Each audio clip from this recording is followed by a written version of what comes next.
if you want to clear IAS mains exam successfully, then it is quite crucial that you utilize your last 30 days in the best manner.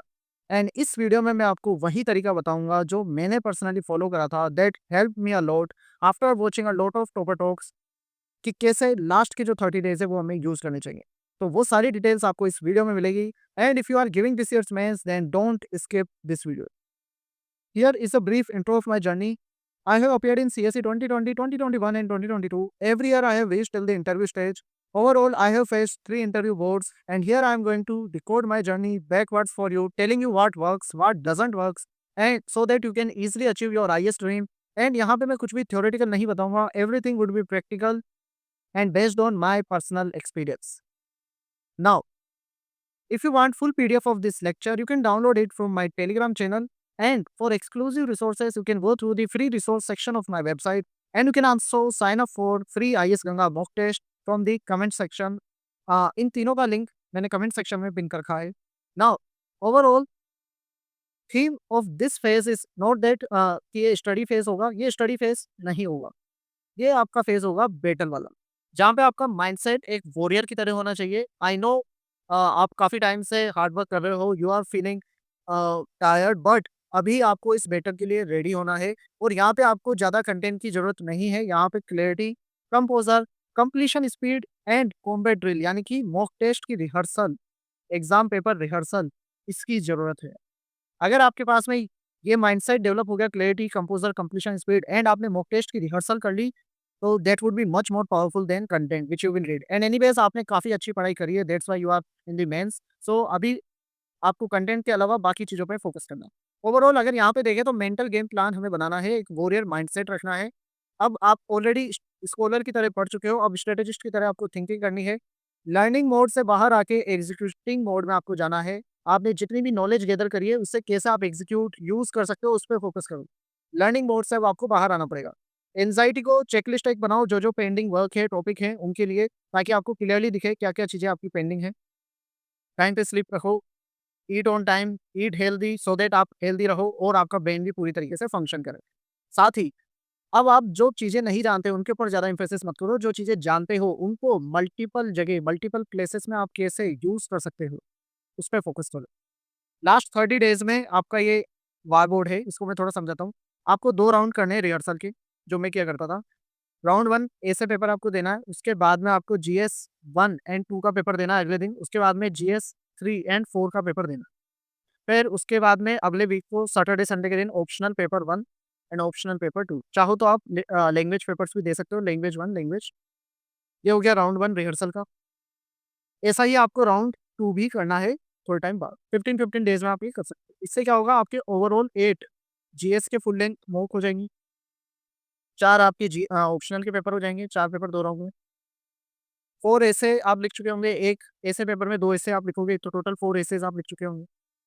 And साथ ही कोशिश करो कि case studies आप 10 case studies पढ़ लो या solve कर लो every week. Case study काफ़ी ज़्यादा स्कोरिंग होती है, तो that would be very helpful for you. Specially जो रिवीजन और रिहर्सल वाला प्लान है, इसको आप अच्छे से फॉलो करना।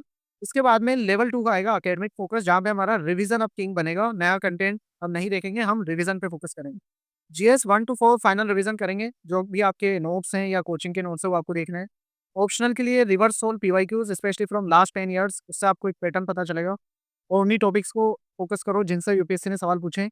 ऐसे के एटलीस्ट जो 20 थीम है पीवाईक्यूज की, उनके इंट्रो बनाओ, कंक्लूजन बनाओ और एक बेसिक आउटलाइन बनाओ। इससे आपकी ऐसे की प्रैक्टिस हो जाएगी। पूरा ऐसे लिखने की जरूरत नहीं है, ऐसे आप प्रैक्टिस कर सकते हो। एथिक्स के लिए 10 थिंकर बेस्ड एग्जाम्पल, क्योंकि थिंकर और उनके साथ में अगर उनके एग्जाम्पल कीवर्ड कीवर्ड आप डालते हो that makes more powerful impression on the examiner in ethics. तो वो आपको करना है, थिंकर की कीवर्ड इन सब का एक कलेक्शन बनाओ।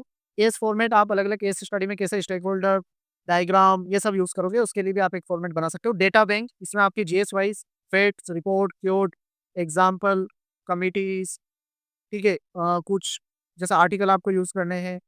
इन सब के वैल्यूएटेड मटेरियल वैसे तो कोचिंग लाइक आपको मार्केट में मिल जाएँगे। बाकी अगर नहीं है तो आपके खुद के वाले भी आप रिवाइज़ कर सकते हो। मॉक टेस्ट जैसा मैंने बताया एक्चुअल टाइमिंग पे दो, यानी कि 9 से लेके 12 पीएम फर्स्ट शिफ्ट और 2 से लेके 5 पीएम। 9 एएम से लेके 12 पीएम, 2 से लेके 5 पीएम इस पे आपको देना है। और ब्रेकआउट मोड एकदम शांति से विदाउट डिस्टर्बेंस 2 आवर 45 मिनट में कोशिश करो अपना पेपर कंप्लीट करने की। अगर आप 2 आवर 45 मिनट में कर रहे हो तो 3 आवर में तो वहाँ पे हो ही जाएगा। लेवल 3 आएगा जहाँ पे हम स्ट्रक्चर बनाएँगे पूरा, पीडीएफ हम कलेक्ट करना बंद कर देंगे, रैंडम रिवीजन हम नहीं करेंगे। हम कस्टम रिवीजन लूप आप अपने हिसाब से डिज़ाइन कर सकते हो। यहाँ पे मैंने एग्ज़ाम्पल के लिए दिया है, मान लो पॉलिटी, ज्योग्राफी, हिस्ट्री आपने रिवाइज़ करा, फिर आपने कोई टेस्ट दिया, उसके बाद में एरर एनालिसिस फिर से दोबारा आपने रिपीट करा, आपने स्टार्ट करा इको, एनवायरनमेंट, ऐसे करके आप रिवीजन कर सकते हो। ओवरऑल एक स्ट्रक्चर टाइम टेबल बनाओ जिसके तहत आपको रिवीजन करना हो मेंस के लिए। साथ ही जब आपने आंसर लिखा है, तो हर एक आंसर के बाद देखो, मॉक टेस्ट का जो चेकिंग होगी, कॉपी चेकिंग जो होगी वो तो है ही सही, बट उससे ज़्यादा इम्पोर्टेंट है आप सेल्फ एनालिसिस कैसे कर रहे हो, क्योंकि आप जितने अच्छे से अपनी कॉपी को एनालिसिस करोगे, उतना कोई भी नहीं करेगा। तो कैसे करना है सेल्फ एनालिसिस? इन पैरामीटर पे करना है। कि आपने कीवर्ड यूज़ करे, एग्ज़ाम्पल, फैक्ट ये सब आपने यूज़ करे। जब आपने इंट्रो लिखा, तो क्या आपको वो हुक वर्दी लग रहा है, उसमें कोई अच्छी-सी न्यूज़ या एग्ज़ाम्पल या रिसेंट कोई कीवर्ड कुछ भी है ऐसा? ठीक है। फ्लो दिख रहा है आपको एक प्रॉपर, आपने कीवर्ड, डेटा, मैप, है ना? ये सारी चीज़ें यूज़ करिए। कंक्लूज़न जो आपने लिखा, क्या उसमें कोई आपने कीवर्ड, विज़न ऐड करा? ये सारी चीज़ें आपको देखनी है। साथ ही कई बार हो सकता है आप टायर्ड फ़ील करो व्हाइल रिवाइज़िंग, तो आप स्मॉल नैप ले सकते हो 17 मिनट की। That would give you a productivity boost, है ना? बट ज़्यादा मत लेना, 17 मिनट का आप थोड़ा नैप ले सकते हो, आराम कर सकते हो, फिर उसके बाद से दोबारा पढ़ाई स्टार्ट कर दो। रिवर्स इंजीनियरिंग ट्रिक्स आप यूज़ करो, 5 टॉपर आंसर चूज़ करो जिस भी सब्जेक्ट का आप, जैसे जीएस 4 है, तो जीएस 4 के टॉप स्कोरर जैसे आदित्य सर हैं, इस साल के जो रैंक 1 है, उनका भी काफ़ी अच्छा स्कोर है एथिक्स में, ठीक है? शक्ति दुबे मैम का, तो उनकी कॉपीज़ लो, उनके 5 आंसर देखो, उन्हें कंक्लूज़न से फ्लो एंड इंट्रो इस तरफ देखिए। इंट्रो से कंक्लूज़न की तरफ नहीं, कंक्लूज़न से इंट्रो की तरफ। तो आपको कुछ इनसाइट्स मिलेंगी, क्योंकि अधिकतर जो अच्छा आंसर होता है उसमें कंक्लूज़न पहले से डिसाइडेड होता है कि यहाँ पे हम इसे कंक्लूड करेंगे। तो आप कंक्लूज़न से फ्लो एंड इंट्रो की तरफ जाओगे तो आपको थिंकिंग समझ में आएगी। ओवरऑल स्ट्रक्चर देखो, ठीक है? उससे आपके खुद का इंट्यूशन और खुद का स्ट्रक्चर इंप्रूव हो जाएगा इन दी एग्ज़ाम। तो ये रिवर्स इंजीनियरिंग ट्रिक्स आप यूज़ कर सकते हो। फाइनल जो लास्ट 7 डेज़ है उसमें आप क्या कर सकते हो, बाकी इसके लिए भी मैं सेपरेट वीडियो लेकर आऊँगा। बट अभी के लिए आखिरी के 7 दिन में क्या होना चाहिए, तो देखो एथिक्स का पेपर सबसे एंड में है ना? सबसे पहले एसे का पेपर है और सबसे एंड में जीएस 4 का पेपर। तो हम एथिक्स का अभी रिवीजन कर लेंगे। कांट, एरिस्टोटल ये जो थिंकर्स हैं उनको हम देख लेंगे, क्योर देख लेंगे, जीएस 4 की कोई ट्रिक, केस स्टडी फ्रेमवर्क को हम देख लेंगे। डे 6 को हम एसे का idea bank, intro, body, conclusion, intro के लिए एनेक्डोट, ये सब जो भी आपने देखा है वो हम देख लेंगे, फाइनलाइज़ कर लेंगे। 2 ऐसे आप प्रैक्टिस भी कर सकते हो। उसके बाद में डे 5 को जीएस 1 टू 4 पूरा आप देख लो, स्पेशली वीक पीवाईक्यू एरिया। जैसे आपको अगर लगता है कि हेल्थ वाला जो सेक्शन है, हेल्थ एजुकेशन वाला, वो आपका वीक है तो उसके पीवाईक्यू आप देख लो। प्रेशर ग्रुप पे अगर आपको डाउट है तो उसके पीवाईक्यू उनके आंसर देख लो। डे 4 में आपको जीएस का डेटा, मैप, डायग्राम ये सब आपको प्रैक्टिस करना है। एक बार पूरा आपका वैल्यू एडिशन मटेरियल रिवाइज़ हो जाए ये कोशिश करो। डे 3 पे आपको वीकेस्ट मॉक पेपर जो आपके रहे हैं, उनमें आपने क्या मिस्टेक करी, टाइम मैनेजमेंट का क्या इश्यू था, आंसर स्ट्रक्चर में क्या इश्यूज़ थे, वो आप देखो ताकि आपको अपनी जो मिस्टेक्स है वो एक बार रिकैप हो जाए। फाइनल रिवीजन 2 दिन पहले हम एक बार सारे शॉर्ट नोट्स का करने की कोशिश करेंगे, स्पेशली जो वीक पोर्शन है आपका या इंपॉर्टेंट जो high weightage, high yielding areas हैं उनका। बाकी कौन से इंपॉर्टेंट टॉपिक्स हैं उन पे भी मैं वीडियो लेकर आऊँगा, most probable topics GS 1 two 3 4 3। जो फाइनल डे 1 है, मतलब ऐसे पेपर के 1 दिन पहले का जो दिन है ये वाला, इस दिन आप क्या करो, मेरे ओपिनियन में इसको 0 डे मानो, चिल करो, अपना बैग ऑर्गेनाइज़ कर लो, विजुअलाइज़ करो कैसे आप पेपर में बैठोगे, एग्ज़ाम लिखोगे, मेडिटेट करो, ब्रीथ करो। साथ ही कुछ ऐसे ब्रेनस्टॉर्म कर लो पीवाईक्यू की। ब्रेनस्टॉर्म कैसे करना है, इंट्रो लिख लो, क्या इंट्रो लिखते हैं आप, आउटलाइन बना लो, साथ ही कंक्लूजन लिखो, यानी कि कौन कैसे आप कंक्लूड करते हैं। जस्ट बेसिक वार्म अप के लिए कुछ आपको हेवी स्टडीज़ नहीं करनी, बेसिक ब्रेनस्टॉर्मिंग करनी, few topics. So this was the last 7 days plan. Overall यहाँ पे आपको परफेक्ट बनने का लोड नहीं लेना है, आपको बस बैटल रेडी होना है, माइंडसेट डेवलप करना है।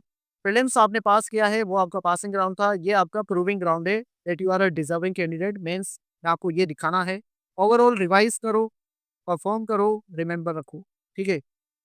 No one is ahead of you, ये बात हमेशा खुद से बोलते रहना। यू आर द बेस्ट, ये आपको हमेशा खुद से बोलते रहना है। This will boost your confidence and इससे आप ज़्यादा अच्छे से परफॉर्म भी कर पाओगे। और आपको जो अभी डर लग रहा है, ये जानो हर टॉपर ने ये फेस करा है, बट डिफरेंस ये होता है कि टॉपर फाइनल डेज़ में प्रिपरेशन फॉर वॉर इसकी तरह लेते हैं, माइंडसेट वॉरियर वाला डेवलप करते हैं, यूपीएससी वॉरियर की तरह एग्ज़ाम में परफॉर्म करते हैं। And you would also perform like that, I know that. And if you have doubt, you can connect with me on Telegram for one-on-one doubt, and you can also go through my website for free resources. And if you like this video, तो इसको अपने दोस्तों के साथ में share करो, channel को subscribe करो and be Become the part of this growing community. Here I'm going to share easiest approach to clear this exam using my experience. And thanks for watching this video till the end.